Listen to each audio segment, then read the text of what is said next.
Hello, my friends. John LaRuffa here with another straight up solo. And in this episode, we're going to take a look at the expansion for World Wonders. This is the Mundo Wonders pack, or just the Mundo expansion. Anyway, let's go ahead and take a look at it from a solo perspective as usual.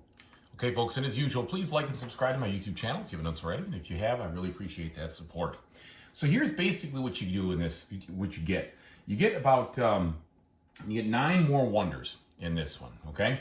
And it comes with, it says a second game mode. All right, well, what that really means is there's, for these new wonders, there are these Mundo cards, all right, that have a different back on them. And you can use them, or you can use the regular version, okay?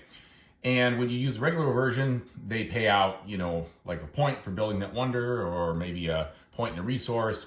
But if you do it the different way with the new mode, then it might pay out nothing, or I'm sorry, just 1 point or up to 3 points, for instance, if you have the Great Sphinx next to any kind of monument. It doesn't have to necessarily be a pyramid, it could be any monument. Here, it could be 1 point if it's next to no natural wonders, but if it's next to at least 5, or I'm sorry, not next to, if you have access to 5 natural wonders, it'll be 2 points, and then here it'll be 3 points if you have 9 natural wonders, all right? Now, the thing is, from a solo standpoint, there is no solo rules, or there are no solo rules at all in this booklet. So the only way I can think that you can use this expansion is to just mix it in with the regular stuff and use these. I don't think that you could really pull off this special mode in the expansion and not get some kind of big bonus. But I guess you could, it just doesn't give you any information. So it's kind of up to us as solo players to figure out what we want to do. And I guess that is part of what I'll talk about here. But that in my review.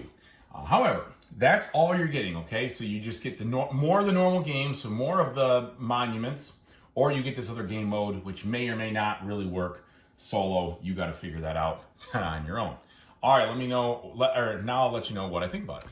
So the game itself, the expansion, is basically half the price of the normal game, all right? And when you look at the solo information, there is nothing in it at all in the rule book. It doesn't mean you can't do what I've done, which is basically play the game with the expansion, just mixing it in, but not use the special game mode. However, I just think it's ridiculous that nowhere did it mention what you could do with a solo. It didn't even say, just mix it in, this isn't compatible, it just doesn't mention it.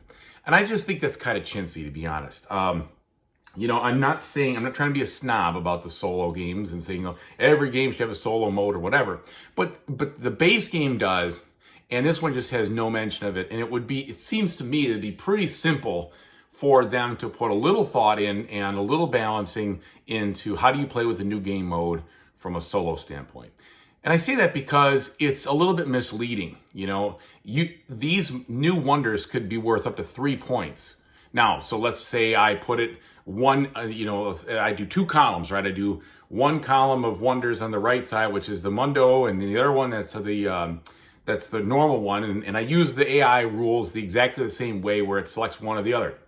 Well, now what do? Do I just have them score the lowest point value, or do I have them score the high point value? It would have been pretty simple, I think, for them just to say, look, you do it this way, or if you play it with that, you do it that way, if you want to play expert mode, whatever. But they just don't address this at all. So I just think that's kind of lame. And for that reason, I would say this expansion from a solo standpoint, unless you're up to making house rules, I wouldn't really recommend it. I mean, it's not like it's bad, it's just for $25 MSRP, there's a lot of better things, because there's no reason that you needed more wonders, I think, in this game. It already had plenty of wonders to play with, and you weren't seeing them all during each game, so it's not like you necessarily, like this is a really critical expansion to get because you get so much more stuff. No, you get a solo mode, or a new mode for the multiplayer game, which is clearly spelled out, but then you get a big fat question mark on the solo side. So, I mean, I'll never not play with it mixed in because I already have it and I spent the money, and I'm not going to sell just the expansion. I just don't think I'd probably be able to do that very well. However, I don't think I'd really recommend this just to play solo unless you're totally okay with making your own variant, or you just want to mix in more stuff and you just want to do that. But it's not, I don't know, for 25 bucks, I don't think there's a compelling reason when the base game is, but I don't know, less than 50 now, I'm sure. So that's my thoughts on it. I hope it was informative, though, so that you could at least know, hey, this is something I really want to do because I really love World Wonders, and I don't care if I just get more of these things, it's great. If you were kind of meh on World Wonders, then this would not, I don't think, push you over the edge unless you really wanted to think about how can I make this better. And I bet there'll be some people who do some fan modes, and that's fine.